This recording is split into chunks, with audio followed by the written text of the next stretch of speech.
Wai kai Abdullahi Abbas, ni Mustapha Jarfa, ɗa ne ga marigayi Alhaji Mamman Bature, sarkin Babura na farko a garin Kano tudun wada layin madaci karamar hukumar Nasara.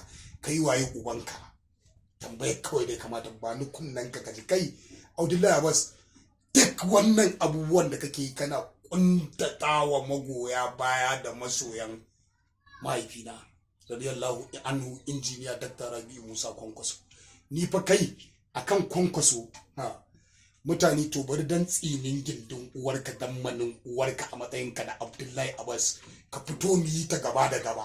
Kai wai lokacin da ya yaba gobiri muna Nasara restaurant kafa ka duk kaushi in banda ma dadi na radiyallahu mai jin kai ne har ya saka a cikin kwamishinan zartarwa zaka fito kana zagin mutane karar ubanka yafi uban mu kudan gindin uwarka ko kuma uwarka tafi uwar mu.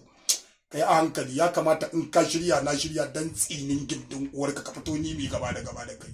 Haba kullum mutum yana ta cin mutunci ka ce ba tsaro ba jami'an tsaro mu daga mun yi abu to ni yanzu na sha arada na sha yasin ni daram dakam suna na kuli dan durin kwa duk wanda ya ce kula uban babansa ya ce tsinin gindin uwarsa kan ka zo kana ta damun ba kana ta wannan shine yaki Allah dai ka sa da ni da rai da lafiya 2023 da kake gani kai kana sa ran zaka kai ta ma karamin arni kai sa rai kake ko yanzu ta zo inna lillahi wa inna ilaihi raji'un. Allah na gode maka iya albarkar da na samu da iya rayuwar da nayi dan manin babarka Abdullahi Abbas. Kariya kake is me speaking this statement. I am Mustapha Jarfa in Kano State, uban wanda ya raga min ya ci tsinin gindin uwar kowaye.